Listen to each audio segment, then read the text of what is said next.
Bismillahirrahmanirrahim. Assalamualaikum warahmatullahi wabarakatuh. Hai, kembali lagi dengan saya Humaira Sugianto Putri. Di sini saya akan membahas tentang semiotika. Ya, apa sih semiotika itu? Semiotika adalah ilmu yang mempelajari tanda-tanda dan bagaimana tanda-tanda tersebut digunakan untuk berkomunikasi. Tanda bisa berupa apa saja yang dapat mewakili sesuatu yang lain, seperti kata-kata, gambar, gerak tubuh, dan juga bisa objek fisik. Contohnya, sebuah tanda berhenti, stop sign di jalanan.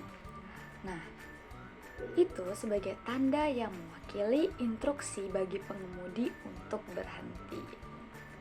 Adapun sejarah dan juga perkembangan semiotika ini, semiotika berakar dari dua tradisi utama, yaitu semiotika Saussure yang dikembangkan oleh Ferdinand, seorang linguis asal Swiss, dan juga semiotika Peirce yang dikembangkan oleh Charles, seorang filsuf Amerika.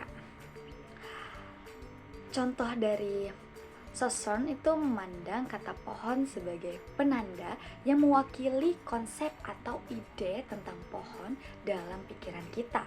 Ya, meskipun bentuk pohon tersebut mungkin berbeda-beda di bayangan kita dan juga orang lain gitu.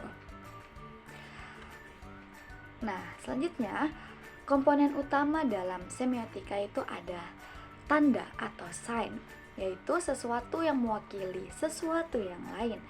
Tanda memiliki dua elemen, yang pertama yaitu penanda, yang kedua petanda. Nah, apa bedanya? Penanda itu sebagai bentuk fisik dari tanda, seperti suara dalam bahasa, gambar, atau gerak tubuh. Petanda adalah konsep atau makna yang diwakili oleh petanda. Contohnya nih, kata meja. Kata meja itu sebagai penanda yang merujuk pada objek fisik, tempat kita menulis atau meletakkan barang-barang.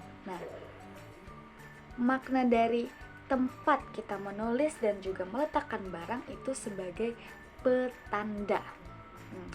Penandanya kata meja tadi itu sebagai penandanya. Ya. Selanjutnya, komponen utama selanjutnya yaitu ada icon, indeks, dan juga simbol.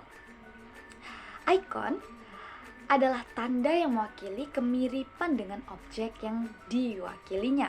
Contohnya, sebuah gambar wajah tersenyum, emoticon dalam WhatsApp mungkin, ya, itu sebagai contoh icon yang mewakili emosi bahagia. Nah, selanjutnya indeks, yaitu tanda yang mewakili hubungan sebab akibat dengan objek yang diwakilinya. Contohnya, terdapat asap. Nah, asap adalah indeks yang menunjukkan adanya api. Karena sebelum ada api akan ada asap, ya, terjadi sebab akibat, itu indeks. Simbol adalah tanda yang hubungannya dengan objek yang bersifat arbiter atau berdasarkan konvensi. Nah, konvensi sosial contohnya itu palang merah adalah simbol yang mewakili layanan kesehatan atau bantuan medis, ya, itu contohnya. Selanjutnya itu proses semiosis. Proses semiosis adalah proses di mana tanda menghasilkan makna. Peirce memperkenalkan konsep triadik dalam proses semiosis yang melibatkan tanda, objek, dan juga interpretan. Contohnya, tanda berhenti di jalan adalah sebagai tanda dan objeknya adalah tindakan berhentinya, dan interpretasinya adalah pemahaman si pengemudi untuk memberhentikan kendaraannya, ya, betul. Selanjutnya, dalam semiotika terdapat denotasi dan juga konotasi. Apa itu? Ya, konotasi adalah makna literal atau dasar dari sebuah tanda. Contohnya, denotasi dari kata mawar adalah bunga merah dengan kelopak gitu.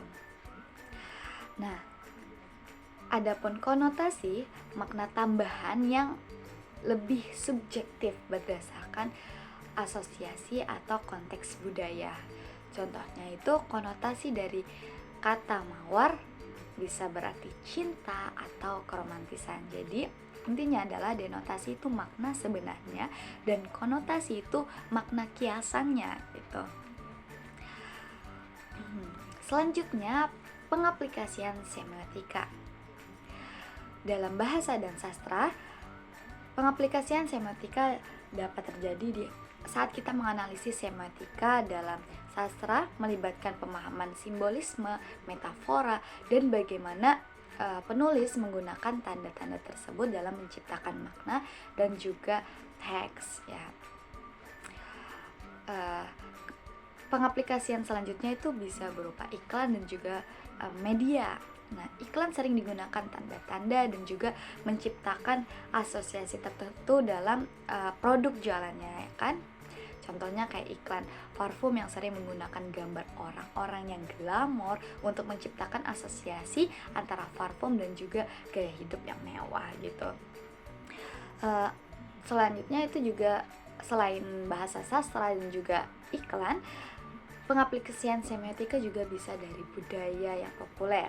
Nah, semiotika ini digunakan untuk menganalisis fenomena budaya seperti ikon grafis, film, televisi, musik, dan juga mode-mode lainnya gitu. Contohnya di logo Apple gitu terdapat gambar apel yang tergigit. Nah, itu simbol inovasi ataupun teknologi yang canggih gitu. Nah, ya, kesimpulan dari yang telah dijelaskan tadi, semiotika adalah alat penting yang dalam memahami komunikasi, budaya, dan juga teks gitu. Dengan menganalisis tanda-tanda yang ada di sekitar kita, kita dapat memperoleh wawasan yang lebih dalam memahami bagaimana sih makna yang dibentuk dan dipengaruhi oleh konteks sosial dan juga budaya setempat. Ya, seperti itu. Mungkin sekian penjelasan dari saya. Mohon maaf jika ada salah-salah kata dalam penjelasan. Ya, saya mohon maaf. Terima kasih yang telah menonton dari awal sampai akhir. Wassalamualaikum warahmatullahi wabarakatuh. Sampai jumpa.